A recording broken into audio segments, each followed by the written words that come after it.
Hello મિત્રો, અમારી YouTube channel blog recipe મોજમાં આપનું હાર્દિક સ્વાગત કરીએ છીએ. અને આજે અમે નવીનમાં શાક બનાવવાનું છે, હાવ નવીન. આપણે શાનું બનાવવાનું છે? આપણે કાચી કેરીનું શાક બનાવવાનું છે. આપણે જેને આપણે રેસીપીનું નામ આપણે ગોળ કેરીનું શાક કહેવામાં આવે છે. ગોળ કેરી, હા.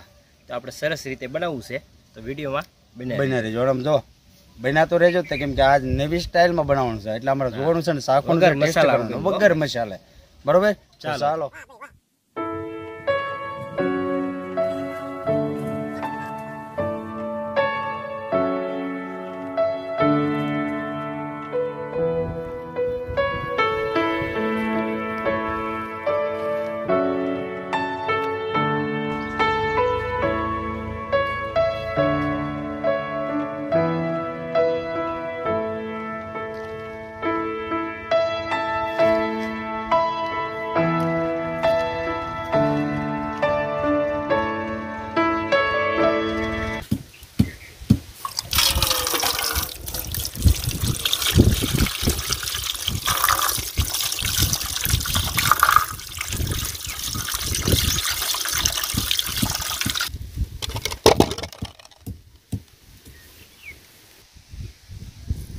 આપણે કેરીને મોળી નાખવાની છે, મોટી મોટી શીર રાખવાની. હું ડુંગળી મોળી નાખું, ઝીણી ઝીણી પાણીપુરીની હોય એવી.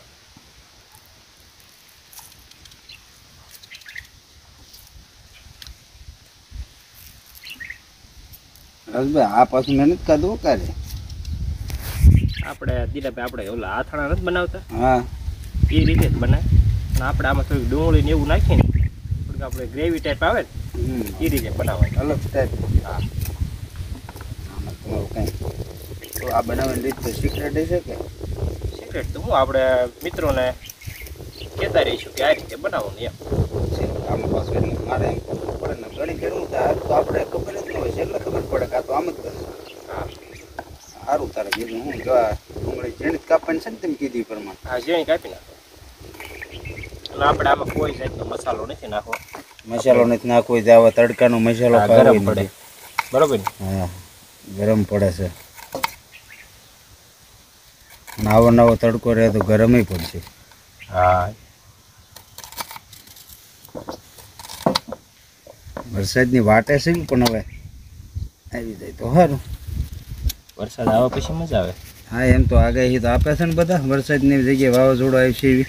એ તો માવઠા દીનાભાઈ, માવઠા વાવાઝોડા હમણાં કે નહીં બધા જો ને આગાહી કરે, પણ માવઠાની તૈયારી હોય. હજી વરસાદની બહુ વાર કહેવાય ને આપણે માટે. જો તો રાજુભાઈ, બરોબર છે દિનેશભાઈ? બરોબર છે ને? તમને પૂછતા રહી તો સારું લાગે.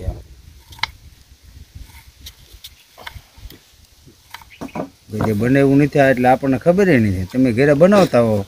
અને હા મિત્રો, તમારે જો કઈ નવી રેસીપી શીખવી હોય તો અમને કોમેન્ટમાં લખજો પાછા. બરોબર ને દિનેશભાઈ? હા, એ બનાવી છે રાજુભાઈ, અમારે એમાં કઈ ઘટે નહીં. હા, આવડે એવું આપણે બનાવી. ના પાડી દે, અમને નથી આવડતી. એમ શીખીને તમને દેખાડી દેવું પાછા ગમે એવો રસોઈ લાવીને. હા, એ પાકું. પાછું બધું તો બધાને ન જ આવડતું હોય, ગમે એવો રસોઈ હોય તોય. મોટા હાઈ ફાઈ રસોઈ હોય કઢી ન આવડતી હોય ને. બરોબર ને રાજુભાઈ? હા, લે બે ડુંગળી કાપી નાખો છે ને? હા, બે કાપી નાખો. એક કાપો તોય ચાલશે એમ. બધી બે કાપી નાખો તો તેવી કહો. હું હાલે છે ધંધા પાણીમાં ભાઈ? ધંધા પાણીમાં તો કારખાને જઈ. તેજી કે મંદી? તેજી ને મંદી એવું છે. આ કાંઠે નહીં ઓલા કાંઠે નહીં. હા, નીકળશે ને મળી જાય ને.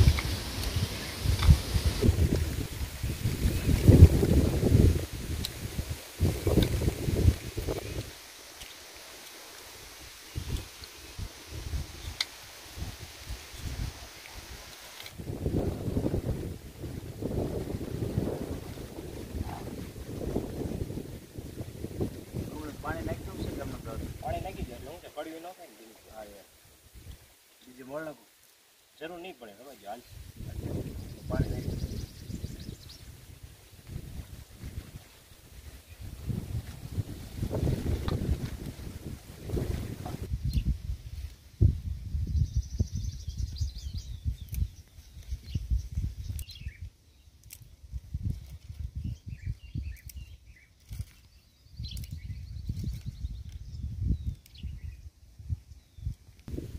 તો હાલો આપણે રાજુભાઈ કીધું એમ ડુંગળીમાં પાણી નાખી દઈ, કડવી તો ન થાય.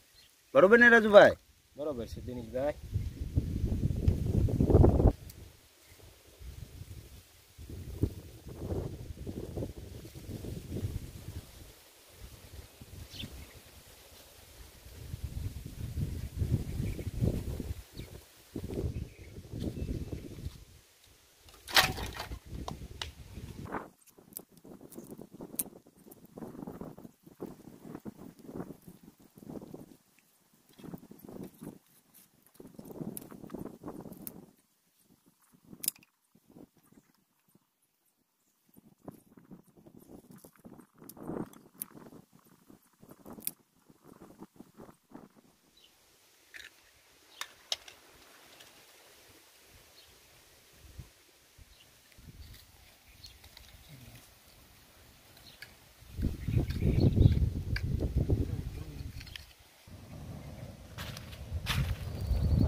તેલ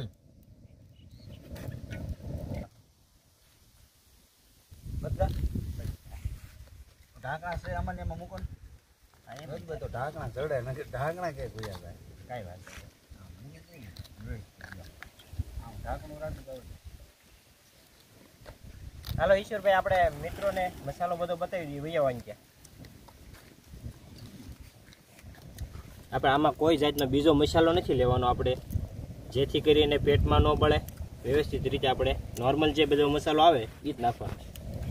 આ તો મને નામ આવડે, બોલું મળો બોલો બોલો આવડે ત્યાં તમને કહીશ. હા તો મિત્રો આ છે મીઠું, આ આખા ધાણા, આ જીરું, આ છે હિંગ, આ ધાણા જીરું, આ આપણે હળદર, અને આ આપણે કાશ્મીરી મરચું છે ને, હા કાશ્મીરી મરચું, અને ગોળ. ગોળનું પ્રમાણ વધારે લેવાનું છે મિત્રો આપણે આ રેસીપીમાં.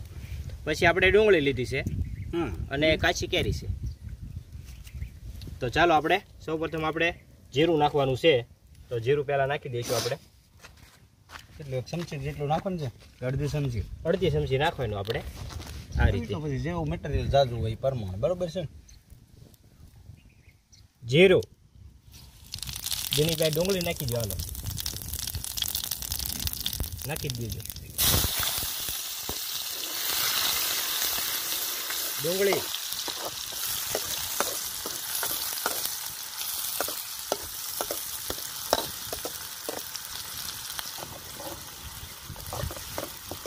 આપણું સરસ જીરું પાકી ગયું છે.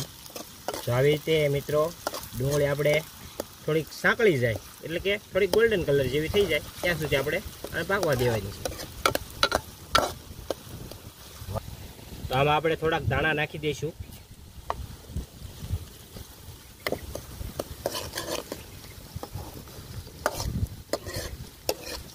પછી આપણે હિંગ નાખી દઈશું.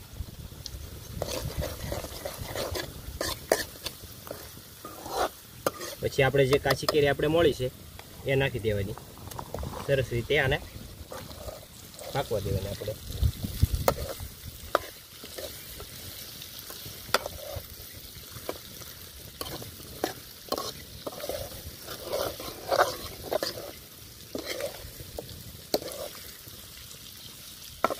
પાકવા દઉં ને વરાજુભાઈ.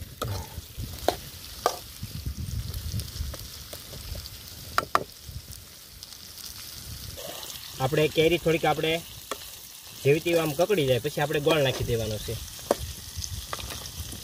ગોળનું પ્રમાણ તમારે વધારે નાખવાનું છે.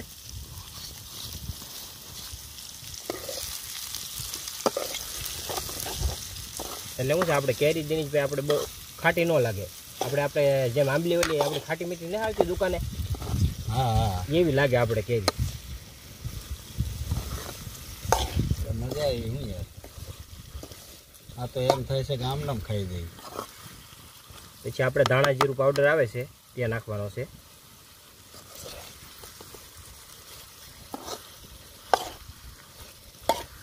પછી આપણે હળદર નાખી દઈશું થોડીક.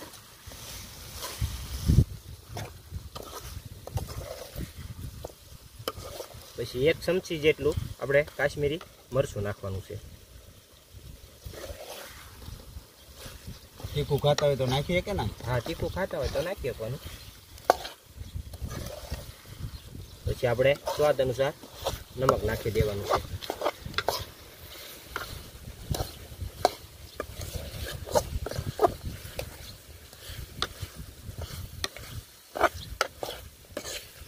આમ જોતા જ દિનેશભાઈ મોઢામાં પાણી આવી જાય એવું લાગે. એટલે પાણી એટલે કીધું એમને ખાઈ જવું છે એમ.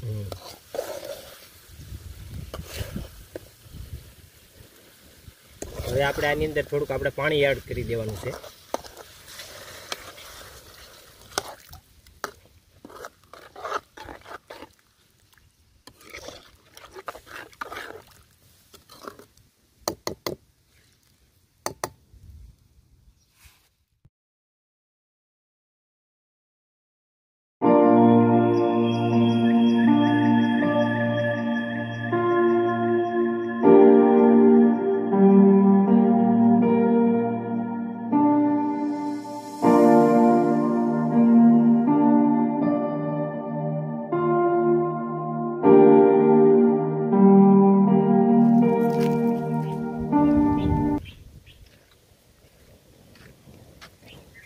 વગર મસાલા વગરનું કેરીનું શાક મોસ પડી જાય તો જ બકે દિનેશભાઈ.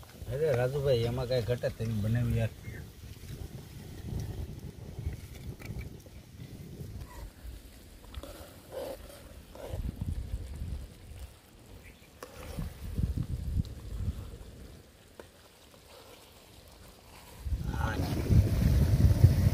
રાજુભાઈ જો પાણીના પરપોટા થવા મળ્યા હો ભાઈ. વાહ ભાઈ વાહ.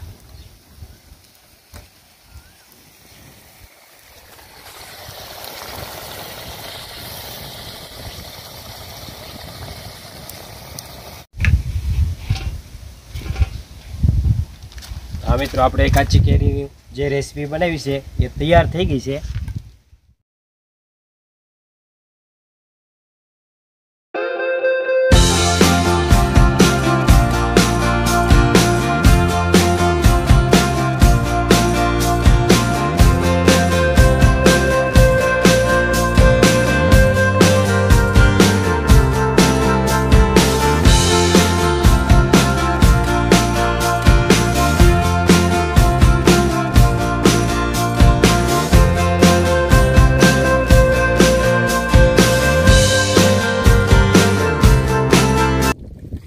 ચાલો હમણાં હવે આપણી રેસીપી તો તૈયાર થઈ જશે ત્યાં સુધીમાં આપણે વાસણ તો ધોઈ લઈએ.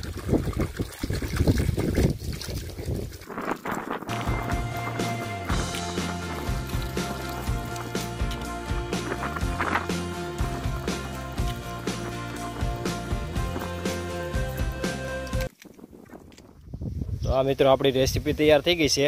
હવે આપણે આને ટેસ્ટ કરવાનો છે.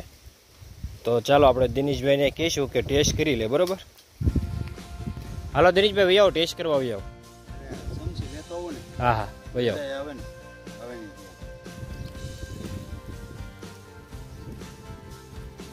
તો આ દિનેશભાઈ આપણે ગોળ કેરીની રેસીપી તૈયાર થઈ ગઈ છે.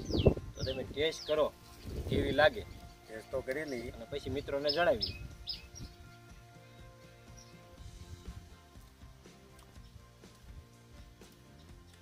મજા આવી. મજા આવી? દિનેશભાઈ કહે છે મજા આવી. મજા આવી. તો તમે એકવાર ઘરે કે વાડી કાશી કેરી તો અત્યારે મળી રહેશે, સિઝન પછી નહીં મળે. તો એકદમ તમે ફરજિયાત બનાવો. હું તો એમ કહું. હું જરીક ટેસ્ટ કરી લો દિનેશ. બરોબર? આપણે તો એમનો માલ છે. મારે હાલ છે. પછી ઈશ્વરભાઈને કહેશું આપણે.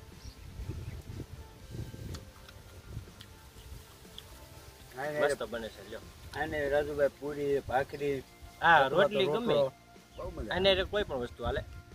ચોખા તમે આમાં નાખી ખાઈ શકો તોય હાલે. ના બરોબર? હાલે. આ રેસીપી તમને ગમી હોય તો આપણે વિડીયોને લાઈક કરી દેજો, શેર કરજો અને કોમેન્ટ કરવાનું ભૂલતા નહીં.